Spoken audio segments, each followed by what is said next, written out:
Hi guys! Welcome back to my YouTube channel. This is Cecile. Kumusta kayo mga ka-anxiety ko dyan? Guys, meron lang akong idadagdag sa mga nakaraang ni-mention ko sa ibang vlog ko. May mga karamdaman din ang isang may anxiety guys, yung pagkakaroon ng pangangati sa skin. Nagkaroon ako guys ng mga sintomas noon na pag maliligo ako, mangangati ako, ganun. Pagkatas kong maligo, meron akong mga kati-kati, gano'n. Nagkaroon ako ng mga ganong, may mga times noon na nagkakaroon ako ng gano'n, parang skin rashes. And then after a while, nag-worry ako, akala ko kung ano na yun. Naging part siya ng anxiety recovery ko dati. Nung hindi ko pa alam na may anxiety ako, nagkaroon na ako ng rashes noon. Pero may marami akong mga symptoms na nararamdaman. Pero nagkaroon ako ng, minsan nangangati ako pagkatas kong maligo, tapos magre-red na lang, tapos matatanggal din. And then, medyo very sensitive ako guys, or very aware ako sa mga nakikita ko sa katawan ko. Halimbawa, may nakita akong makati, may nakita akong pasa, may nakita akong kung ano nakita ko sa skin ko. Grabing worry ko noon guys. Grabe yung Google ko noon kasi masyado ako nag-worry, matindi yung takot ko. And then, additional guys, nagkakaroon din ako dati ng toothache. Yung minsan feeling ko masakit yung ngipin ko dati. And then yung tenga ko connected siya. Yung tenga ko guys, unlimited yung sakit niyan. Minsan masakit sa loob, minsan sa labas, minsan sa mga gilid ng tenga ko. Feeling ko sa loob ng tenga ko may something. Ganon. Dumaan ako sa ganong sakit guys sa tenga. Kaya nga madalas ako dati nagpapa-ENT kasi gusto kong i-check kung may damage yung tenga ko o wala. And then sa mata guys, yung blurry vision ko talaga kahit hanggang ngayon nagkakaroon pa rin ako ng may mga times na nagkakaroon pa rin ako ng blurry vision kahit na ilang taon na akong may anxiety. Yung mga simptomas ko nun guys, matindi kasi yung mata ko dati, yung minention ko sa ibang vlog ko na dati kahit cellphone, TV, mahihilo na ako. Tapos yung sikat ng araw. Actually guys, dati, ayoko yung kurtina na, yung naaaninag mo sa labas. Gusto ko dati guys, as in talagang super dilim ng room ko. Kasi yung liwanag dati, nahihilo na ako, nasusuka ako, mabilis akong mahilo dati. Sobrang yung hilo ko dati. Ngayon guys, may mga hilo pa rin ako. Mahabang panahon na, pero hindi na siya katindi noon na tipong hindi ako makakaligo, hindi ako makakaihi, hindi ako makaka-CR mag-isa. Dati ganun katindi guys. Yung sa kortina dati, para maging mas dark pa yung room ko dati, linalagyan ko pa ng kumot. Dati nilalagyan nila ng kumot yung room ko kasi gusto ko yung talagang madilim na madilim. Ganun ka-sensitive guys yung anxiety ko dati. Yung physical anxiety na naramdaman ko guys, super tindi. Minention ko yan sa ibang vlog ko. And then, yung toothache guys, connected siya, na-mention ko kanina, na yung toothache, parang connected siya sa tenga ko noon. Yun yung iba pang mga simptomas ko. And then yung pagsasakit ng mga kasukasuan, pananakit ng muscle, yung backache guys, parang sa marhabang panahon, parang naging consistent na parang naging lagi-lagi nang may sumasakit dyan. Dati may mga feeling ko may kasalanan ng pagsasayaw ko dati. Mga iniisip ko yun dati kasi sumasayaw ako ng ballroom. Baka akala ko noon, na nasaktan ako sa mga pag-aano sa akin dating pagsayaw, ganon. So, ang daming mga sumasagi-sagi dati sa isip ko. And then, ito guys, naging sensitive din ako dati sa mga sabon. Yung mga sabon or shampoo na ginagamit ko dati guys, pinapalitan ko. Kasi ang akala ko noon, yung nalalanghap ko na mabang shampoo or sabon na ginagamit ko, baka siguro naka-apekto sa akin. Ganun katindi rin yung epekto sa akin noon ng pag-iisip ko guys. Yung mga ginagamit sa skincare, mga ganon. Hininto ko siya talaga nun guys para ma-overcome ko yung sensitivity ko sa pang-amoy. Kasi yung pang-amoy ko dati guys, parang yung mga dati kahit na noon nagpapabango ako, nung times kasagsagan ng anxiety ko, ayoko noon makaamoy ng ganong klaseng amoy dun sa mga dati kong pabango. Ganon ka-sensitive ko guys. Yung mga senses ko pang-amoy, sense of touch, sense of smell, matindi sense, yung eyesight ko, matindi yun guys, yung sensitivity ko noon. Tapos noon guys, pag sa ano sa panlasa ko dati, no. Meron akong minsan naglalaway ako tapos parang may mga sticky ano siya na pag dinuduro ako siya ganun. Very sensitive ako noon. Tapos pag nagbabrush ako dati guys, dinahandahan ko kasi parang pati yung gums ko noon naging sensitive. Ganun siya katindi guys. Hindi ko alam na part pa rin yun ng manifestation ng katawan ko dun sa iniisip ko. Kasi matindi ang anxiety kasi guys, naapektuhan, yung isip natin naapektuhan yung katawan natin. Kaya nagmamanifest lahat sa katawan. So yung mga nakakaranas guys ng mga simptomas, physical symptoms ng mga may anxiety, sobrang hirap po guys. Nabanggit ko din noon yung paglalagas ng buhok, meron ako niyan dati. Sabi ko bakit dati, sabi ko may mga natatanggal din sa buhok ko kasi yung pagpapakulay, pagpapariban, minsan nagkakaroon ng mga damage sa hair. Pero nung during the time na meron akong anxiety guys, sobrang parang dumadami. So, yung time na yon medyo nag-worry ako. Kahit na nung pa-check up ko noon, nag-check up ako dati guys. Minsan naulit ko. And then, one time guys, pumunta ako sa ENT. Nagpa-ENT na rin ako dito sa amin. Tapos, sa iba-iba pumunta ako. And then, one time, nagpa-ENT naman ako sa iba. Actually, sa Pangasinan ako pumunta. Ang daming pila, tapos nakaupo ako noon. Nag-worry ako kasi during the time na nagpapa-check up ako, matindi rin yung hilo ko guys. As in, feeling ko talaga tutumba ako doon. Kasama ko noon yung nanay ko. Tapos feeling ko doon matutumba ako. Matindi guys yung mga pinagdaanan ko kasi during that time walang nakakaintindi. Walang makakaintindi talaga sa'yo. Kahit hanggang ngayon guys, talagang support system ang pinaka-importante sa mga nakakaranas ng anxiety. Kahit sino mga kaibigan mo, hindi nila alam unless na naranasan nila talaga yung or napagdaanan nila yung mga pinagdaanan natin. Alam ko dyan sa mga nanonood sa inyo guys, nakakaranas kayo o nakaranas kayo ng matinding anxiety, matinding depression. Yung mga pinagdaanan nyo hindi basta-basta, yung akala nyo wala ng ending. Ganon yung pinagdaanan. And then, yung very emotion natin guys, yung emosyon ng isang may anxiety, may depression, matindi yan guys.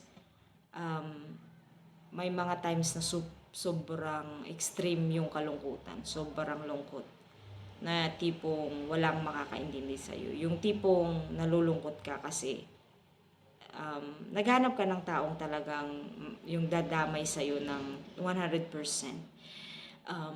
Sobrang lungkot yung mga ganon, mga pinagdadaanan. Ang dami guys, yung mga sa kamay ko dati, kahit ngayon, very aware ako sa nararamdaman ng paa ko, ng kamay ko.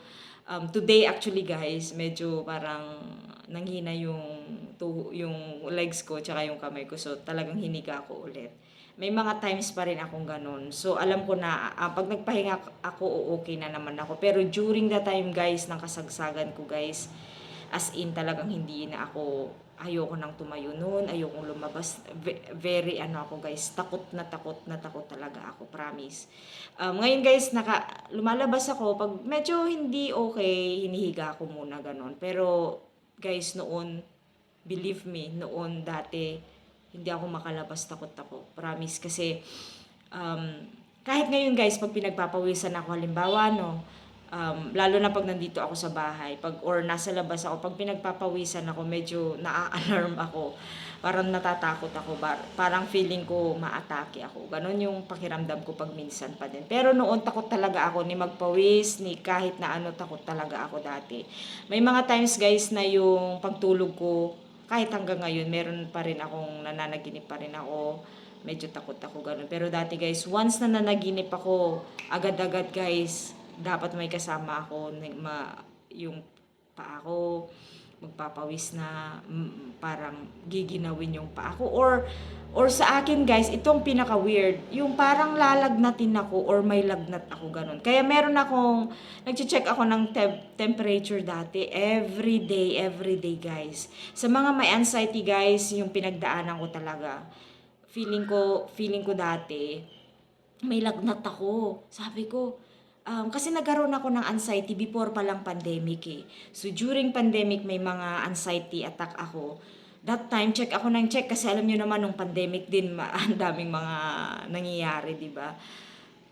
Yung blood pressure, oximeter, yung temperature, talagang chine-check ko, unlimited yan noon, guys. Kaya yung mga nakakaranas ng ganyan guys, kasi may kakilala din ako na nakakaranas talaga ng mga ganun din, kagaya ko. Very sensitive tayo sa kung ano yung mga nararamdaman natin. Actually guys, ang may anxiety, very advanced din yung isip eh. Nauuna yung isip natin, iisip na natin yung future na mangyayari sa atin, na baka mangyari sa atin, kaya nagkakaroon tayo ng extreme anxiety attack. Yun yung napag-aralan ko sa katawan ko guys. The more na nag-iisip ako ng mangyayari bukas or after a while, nagkakaroon ako ng more on anxiety attack. And then yung lieg ko guys, yung bato ko, yan medyo unlimited din yung mga nararamdaman ko dyan. Ang daming sakit dyan guys na nangyayari ha. Sa ulo ko guys, ang daming kung ano-ano. Migraine, vertigo, sakit sa ulo, kalahati, buo, likod, harap. Ang dami dyan guys, meron meron dyan sa ulo, ang dami ng mga nangyayari sa ulo na feeling mo meron ka ng sakit, na meron ka ng karamdaman na matindi. Sa ulo pa lang guys, kung i-discuss ko sa inyo yung mga naramdaman ko dati, sa ulo ko, ang dami dyan yung sobrang sakit, may matinding sakit, may nasusuka, may masakit. Hanggang ngayon guys, may mga sa likod ng leeg, sa liig, ang dami. Kaya nga guys, ako sa totoo lang, marami akong mga gamit ha. I-share ko sa inyo. Siguro sa inyo gumagamit din kayo ng mga essential oil, gaya ng mga Katenko. Sorry to mention, hindi po ako nag-advertise ha. Efficacent oil.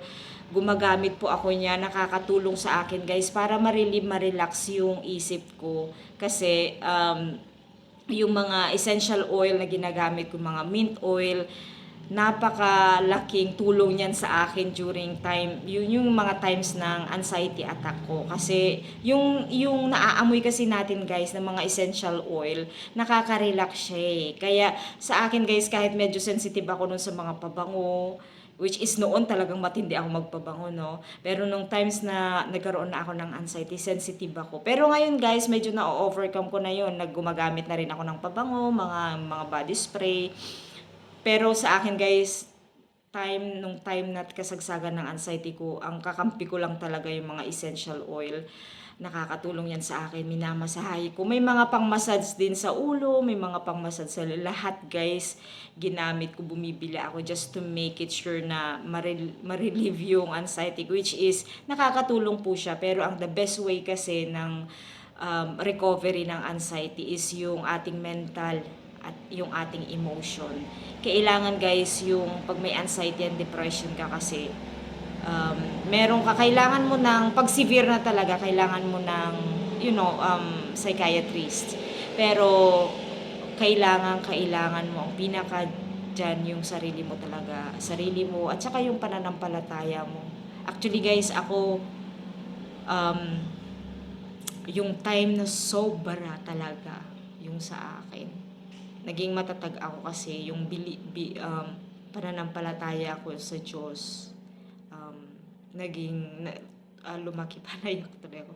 Yes, kasi wala kang ibang kakampi kundi yung sarili mo, at saka yung, sorry guys, yun. And then, yeah, so, yung support system, sorry guys, yung support system talaga ng mga nakakaintindi, nakakaalam sa'yo, makakaintindi sa iyo yung mga tao na nakaranas din. Kaya it's very important na makiconnect kayo sa mga nakaranas na, makiconnect kayo sa mga taong nakakaranas kasi magbibigay kayo ng parang motivation sa ibang tao. And then, kayo din, makakapulot din kayo ng yung aral sa iba. So, may mga nakausap din ako guys, hindi ko na i-mention, pero I'm very thankful. Kasi hindi sila taga rito sa Pilipinas. Actually, foreign sila. They are very, very helpful for me na during the time na yung recovery period ko. And they helped me so much na nagpapasalamat ako. Pero may mga nakausap din ako dito outside vlog, outside YouTube, and YouTube too. And I'm very, very thankful kasi nagkaroon sila ng motivation sa akin. So kayo guys, sa mga nanonood dyan, you have to connect also sa mga taong nakakaranas na to get a support from them. Kasi may mga taong kailangan din nila ng yung assurance, mga ganon. Pero one thing that I can share to all of you guys is yung sarili nyo talaga yung magmo-motivate sa'yo. You can learn from other people, pero it's very important to learn from your experience, and then from there you will grow every day. May changes every day, hindi perfect. Okay ka ngayon, bukas hindi, but it's still you're going to recovery period. So recovery period is all up to you. It takes a while, it takes years, it takes decades, but it's still you have to live your life kasi there's no way ikaw lang makakagawa niyan. And then thank you guys for subscribing on my YouTube channel, and then I'll see you guys on my next video. Bye!